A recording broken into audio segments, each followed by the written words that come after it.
I was 14 when my dad vanished. Not like missing persons list vanished. More like, suddenly no longer in the picture. No contact, no explanations, just gone. My mom told everyone he walked out. He left us, she'd say, like it was fact. The weird thing was, I didn't even get a goodbye. No note, no phone call, nothing. One day he was tucking me in like normal, and the next, his side of the closet was empty and Mom was crying on the couch like she was auditioning for a Lifetime movie. At first, I believed her.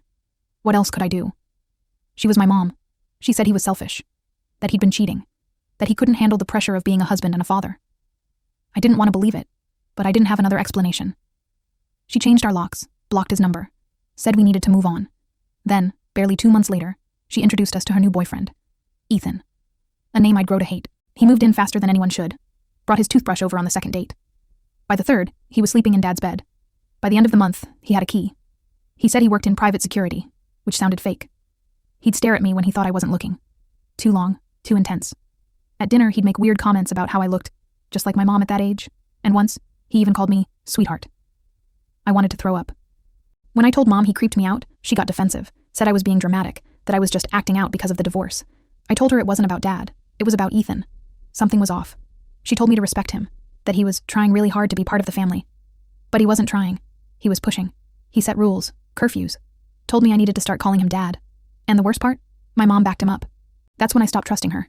I started keeping things to myself. Pretending. Nodding along at dinner while keeping secrets behind my eyes. One night, I stole her old iPad and found Dad's Facebook still logged in. My hands were shaking as I typed out a message. I didn't know if he'd even see it. I just wrote, "Are you okay?" and hit send. The next morning I had a reply. 3 words. "Are you safe?" I didn't reply to him right away. I stared at the message over and over, trying to figure out what to say. Was I safe? Physically, yeah. But something about Ethan always felt wrong. I finally wrote back. "I'm fine. Where are you? What happened?" He responded that night. Said he didn't leave. That Mom made him go. That there's more I didn't know. I remember sitting in bed, rereading those messages until my eyes burned. Something wasn't adding up. We started emailing in secret. I created a fake account and checked it at school or on my friend's phone when I could. Dad said Mom had accused him of cheating, said she had proof, but he never saw any. One morning he woke up and she was just done. Kicked him out. Said if he fought it, she'd lie to get full custody. I didn't want to believe it.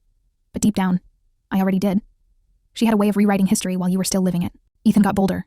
He started walking around the house shirtless. He'd leave the bathroom door cracked while shaving. Once he accidentally walked into my room while I was changing. Said he thought it was the laundry room. My laundry room didn't have posters or a bed in it.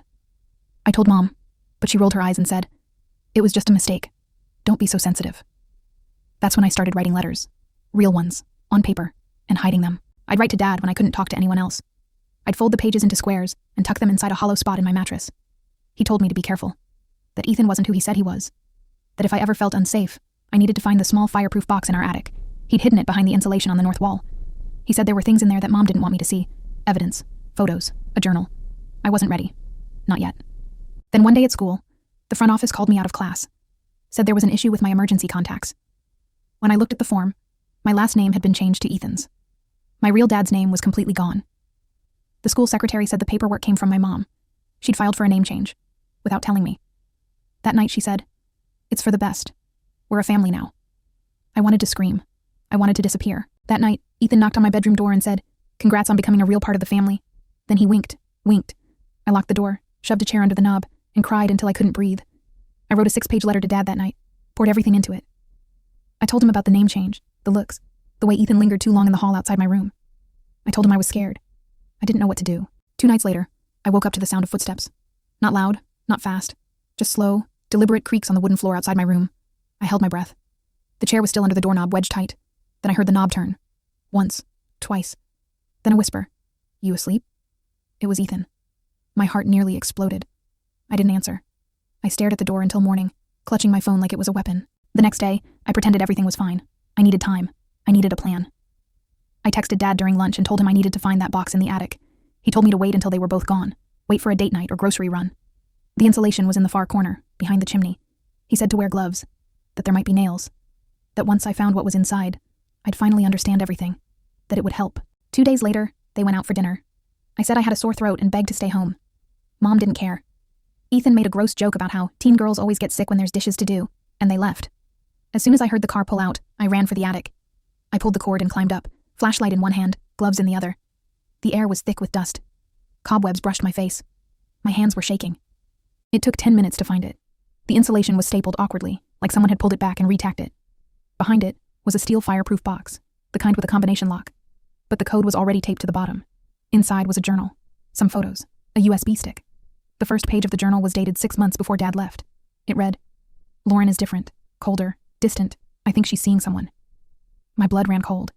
The next few pages were full of observations. Notes about late-night phone calls. A hotel receipt he found in her purse. A photo he'd taken of Ethan's car parked 3 blocks from our house, at midnight. He wrote about how he tried to confront her, but she flipped it. Accused him of being paranoid. Said he was the one cheating. Said she didn't feel emotionally safe. I remembered her telling me those exact words when he left. She lied to both of us. I copied as much as I could. Took photos of every page with my phone. Downloaded the files from the USB stick onto my school laptop. Then I put everything back exactly how I found it. I was halfway down the attic ladder when I heard the front door open. They were home early.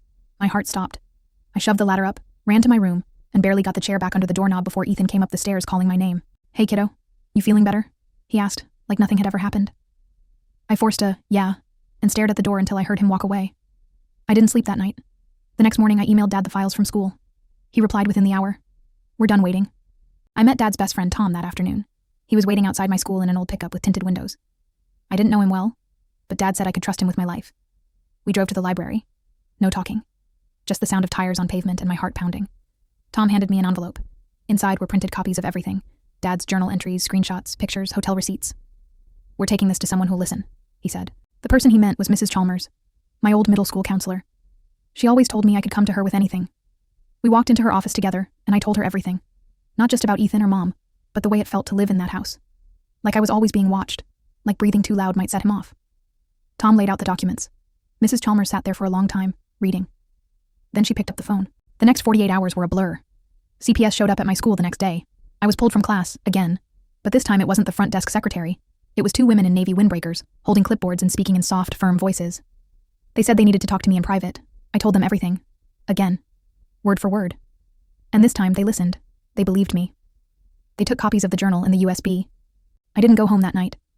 They put me in a temporary placement, just until things were sorted. I stayed with a foster family, the kind who kept spare toothbrushes in bulk and always had cereal on the counter. They were nice. But it wasn't home. I missed Dad. I missed him so much it hurt. But I was safe. And that had to be enough. For now. The next day they visited him. Told him I was okay. Told him I was coming home soon. Back at our house, things were chaos. CPS questioned my mom, asked about the name change, the school forms, the journal. She said it was all fake, that I was acting out, that my dad had poisoned me. Ethan said I was a troubled kid with a history of lying, but the more they talked, the worse they sounded. Especially when the CPS worker brought up the camera Ethan had installed in the hallway. The one pointed directly at my door. He claimed it was for safety. But no parent, real or fake, needs a motion-sensing camera aimed at a teenage girl's bedroom. That raised every red flag in the book. They got a warrant. They searched the house. They found more. Ethan's laptop had folders labeled with dates and times, footage, screenshots, some of me, some of other things I don't want to describe. They arrested him that night. And my mom? She just stood there, didn't say a word. When they asked why she didn't protect me, she said, "I didn't know." But she did. She had to. And if she didn't, maybe that was even worse. Because I told her, over and over again, and she chose to look away. When I testified, I looked her in the eye, told her exactly what it felt like to live in that house, to feel like a prisoner. She didn't cry. She didn't speak. She just looked empty, like a ghost of the woman who used to be my mom. The charges were never official, just rumors planted by my mom and her lawyer to justify cutting him off. But now that the truth was out, about the lies, about Ethan, they couldn't hold anything against him. CPS gave full custody to Dad without blinking. He picked me up from the placement house wearing the same hoodie he always used to wear on lazy Sundays. When I saw him in the doorway, I didn't even speak. I just ran into his arms and sobbed. He didn't ask questions. Didn't say, "I told you so." He just held me like he'd been waiting forever. We got in his truck, and for the first time in months, I felt like I could breathe. The drive was quiet, peaceful. When we pulled into his new place, a tiny rental house with peeling paint and a crooked mailbox, I thought it was the most beautiful thing I'd ever seen. It wasn't much, but it was safe. And it was ours. The first few days were weird. I kept flinching at sounds, checking doors twice, sleeping with the light on. Dad noticed, but didn't push. He just made pancakes in the morning, let me choose the movie at night, and stayed within arm's reach whenever I needed him. He'd say things like, "We've got time, and no rush, kiddo." And I think that's what helped the most. He let me feel broken without trying to fix me. Just stayed. CPS sent over a therapist. Her name was Ava. Young, but not fake nice. She listened more than she spoke, which I liked. She didn't try to force me to talk about Ethan, or my mom. She just asked how I felt being away from them. I told her I felt free. Then I told her I felt guilty for feeling free. She nodded and said that made sense. That guilt is a heavy thing when it's tied to people who were supposed to love you. I still had nightmares, flashbacks. Sometimes I'd wake up convinced I heard Ethan's voice outside my door. But Dad would come sit with me until I fell asleep again. He said, "He's gone. You're here. That's what matters." He even showed me the court documents when Ethan got denied bail. Said the judge called him a danger to minors and a flight risk. He wasn't going anywhere. And that journal, the one Mom said was fake, it was now state's evidence. Mom showed up 3 weeks after I moved in with Dad. She didn't call first, didn't knock. Just parked outside his house in her SUV and sat there for 10 minutes like she didn't know what to say. I watched her through the living room window. She looked smaller somehow. Like all the power she'd wrapped herself in had finally worn thin. Eventually, she walked up the porch steps and knocked. Dad answered. He didn't let her in. Just stood in the doorway, arms crossed, body between us. She said she was sorry. Said she had no idea what Ethan had really been like. That she thought he was strict, not dangerous. That she didn't realize how bad things had gotten. I stood behind Dad, silent, listening. And for the first time, I realized I didn't care what she had to say. Her words couldn't reach me anymore. Not after everything she ignored. Not after everything I begged her to see. Dad told her I didn't owe her anything. And he was right. She started crying. Said she made a mistake. That she'd lost herself after the divorce. That Ethan was just so good at convincing people. But it wasn't about Ethan anymore. It was about all the times she chose him over me. All the warnings she brushed off. All the nights I was terrified and she called me dramatic. Dad asked her to leave. She begged for a second chance. Said she was going to therapy now. That she wanted to rebuild our relationship. I stepped forward. I told her I didn't hate her. But I also didn't trust her. And trust isn't something you get back just because you're sorry. I said she taught me something important. What love isn't. Love doesn't ignore. Love doesn't blame. Love doesn't put you in danger and tell you it's your fault for noticing. She cried harder. Dad told her it was time to go. She handed me a letter and walked back to her car. I didn't read it. I still haven't. Ethan's trial started 4 months later. I didn't have to testify in front of him, thank God. They let me give a recorded statement from a private room with Ava, my therapist, sitting right next to me. I told the truth. Every awful detail. What he did. What he said. How it felt to live under his roof and pretend it was normal. I cried when I talked about the camera. I nearly threw up when I talked about the hotel room incident. But I said it all, because I needed to. They showed the evidence. The photos, the journal, the USB, the footage from the hallway camera. A digital forensics expert confirmed Ethan had been saving files under fake names, coded folders labeled with initials, dates, even short descriptions. It wasn't just gross, it was calculated. They brought in a few other girls from his past. 2 had similar stories.